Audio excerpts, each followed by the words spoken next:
कधी एकदा आठवडा संपतो असं झालंय. कायमची कटकट जाईल आणि मग युवराज खांडेकर मालामाल.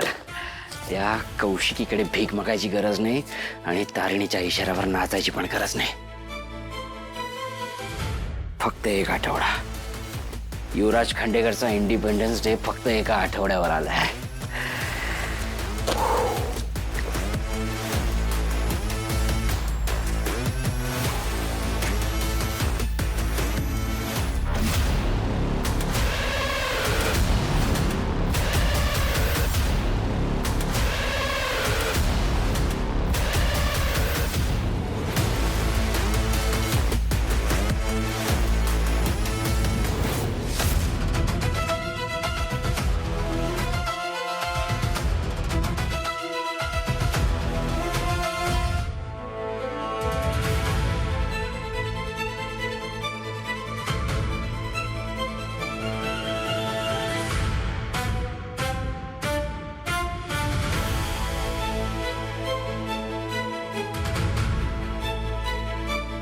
गाडी सुरू करू नकोस, आवाज होईल ना. ढकलत नेऊयात. बेलसरींकडे आपण असंच करायचो.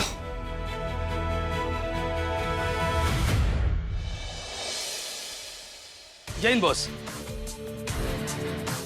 जैन बॉस. जैन बॉस. जय हिंद. बसा. टेक्नो कुठे आहे? तो जरा तोंडावर पाणी मारेल. बॉस जय हिंद. बस. ठीक आहेस ना तू? हो बॉस. म्हणजे स्क्रीन बघितल्यामुळे ना डोळ्यांना त्रास होत होता.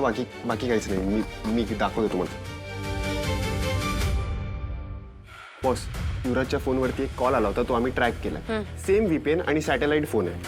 हा त्यामुळे लोकेशन ट्रॅक करता आलं नाहीये. पण त्या ऑर्गन ट्रॅफिकिंग करणाऱ्या माणसाचा आवाज रेवाताईने आयडेंटिफाय केला. म्हणजे हा तोच माणूस आहे जो त्या दिवशी गुलाब सोबत होता. करेक्ट.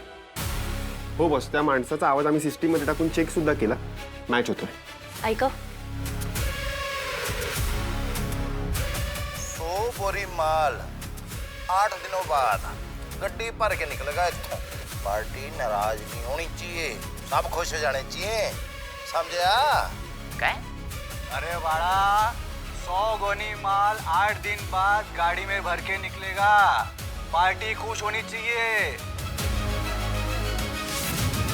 सो बोरी या फिर गोनी भर के गाड़ी 8 दिन बाद निकलेगी. पार्टी खुश होनी चाहिए.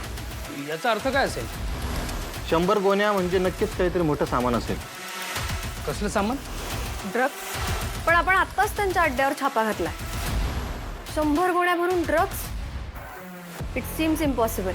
कारण त्यांच्यासाठी पण ही खूप मोठी रिस्क आहे. या सगळ्यावरनं एकच गोष्ट क्लिअर होती.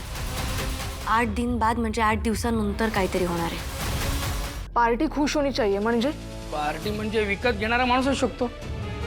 नाही, एवढं सरळ सोपं नसेल. नाहीतर अशा कोड्समध्ये बोललाच नसता तो. मग या लॉजिकने गोण्या म्हणजे ड्रग्सची कन्साइनमेंटच असेल असं नाही. करेक्ट. 100 गोनी भर के गाडी निकलेगी म्हणजे थोडक्यात ड्रग्स नसले तरी सुद्धा अशी एखादी इल्लीगल गोष्ट जी एका ठिकाणाहून दुसऱ्या ठिकाणी पोहोचवली जाऊ शकते किंवा पोहोचू शकते. मागच्या वेळेला मुलींसाठी कोड होता फुलं. म्हणजे आता 100 गोण्या म्हणजे माणसं. आपण ज्या दिवशी रेड मारली त्यावेळेस तिथे काही माणसं होती. ट्रॅफिकिंग करणाऱ्या लोकांसाठी ही माणसं म्हणजे कमोडिटीज असू शकते ना. माल, गोणी, सामान, बोरी. म्हणजे ह्या वेळेला 100 माणसांचं ऑर्गन ट्रॅफिकिंग होणार. पण 100च का? तेवढ्या माणसांची ऑर्डर मिळाली असेल त्यांना. पण 100 माणसं एकत्र उचलणं म्हणजे अशी एखादी जागा जिथे 100 माणसांचा जमाव एकत्र येईल. पार्टी. Boss party. म्हणजे पुढच्या 8 दिवसात 100 माणसं कुठल्या तरी पार्टीमध्ये पोहोचणार आहेत. आपल्याला रेडमध्ये सापडलेल्या माणसांसारखी. त्यांना ड्रग्ज दिले जाणार आहेत आणि त्यांचे ऑर्गन्स काढून घेण्यासाठी त्यांना कुठेतरी पाठवलं जाणार आहे. हाच अर्थ असू शकतो. हो बॉस. कत्री, तुझ्या नेटवर्ककडनं अशा प्रकारच्या पार्टीची काही टिप मिळाली आहे? नाही. मग तुझं संपूर्ण नेटवर्क कामाला लाव आणि येत्या 8 दिवसात अशा प्रकारच्या पार्ट्या कुठे होणार आहेत, कधी होणार आहेत, कशा होणार आहेत याबद्दलचे सगळे डिटेल्स काढ. Yes boss. आता प्रश्न उरतो कधी, कुठे आणि कसं. बॉस कुठे आणि कसा याचा अर्थ काहीही असू शकतो. पण ही पार्टी फक्त दारूचीच असू शकते असं नाहीये ना. Job seminars. किंवा विवाह संस्थांचे मेळावे. I doubt.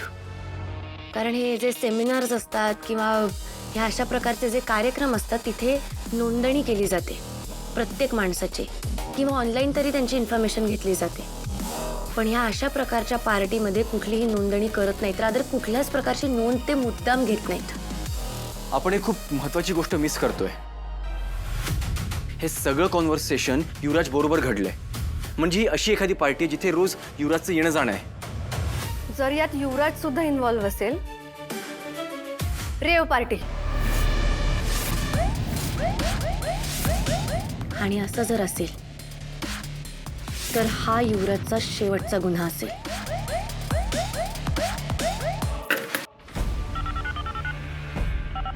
कामाला लाग. युवराजला पुन्हा भेटायची वेळ आली आहे. पुन्हा त्याच्याकडनं इन्फॉर्मेशन काढावी लागेल. मी रेडी आहे बॉस. उद्याच्या उद्या त्याला भेटण्यासाठी कन्व्हिन्स करते आणि त्याला असं गुंडाळते की तो स्वतःच्या तोंडाने सगळं खरं सांगेल. बॉस एक विचारू. शूट. म्हणजे युवराजचा खरंच हा शेवटचा गुन्हा असेल, म्हणजे आपण युवराजला अटक करणार आहोत? करावीच लागेल. एवढे गुन्हे आहेत त्याच्यावर. अंमली पदार्थांची अफरातफर, किडनॅपिंग, खुनाचा प्रयत्न. त्याला सोडून चालणार नाही फातिमा. बरोबर ना बॉस? बॉस तुमच्या बहिणीचं काय? ती खूप दुखावली जाईल बॉस. हा डिसिजन खूप अवघड आहे बॉस. कर्तव्य. कर्तव्यासमोर बाकी सगळी नाती बाजूला ठेवावीच लागतात. बॉस, कुटुंबाचा प्रश्न आहे म्हणून विचारते. तुमचं काय मत आहे बॉस? माझं मत, ज्याने गुन्हा केलाय त्याला शिक्षा मिळायलाच हवी. निशीचं युवराजवर जीवापाड प्रेम आहे, पण तो केवढा मोठा गुन्हेगार आहे हे सुद्धा तिला कळलंच पाहिजे. आणि यावेळेस फक्त ड्रग्स नाही, 100 माणसांच्या जीवाशी खेळणार आहे तो. त्याला हे सगळं करण्यापासून आपण थांबवायचं. त्याचा हा प्लॅन सक्सेसफुल व्हायच्या आधी आपण त्याला थांबवायचं. हे जे कोणी गुन्हेगार आहेत त्या प्रत्येकाला मी पकडून शिक्षा करणार.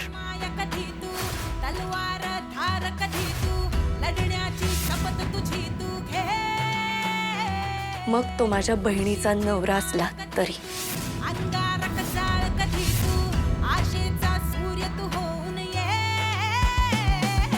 चंदन होऊन घेऊ गाळून जगणे परिमळणारे.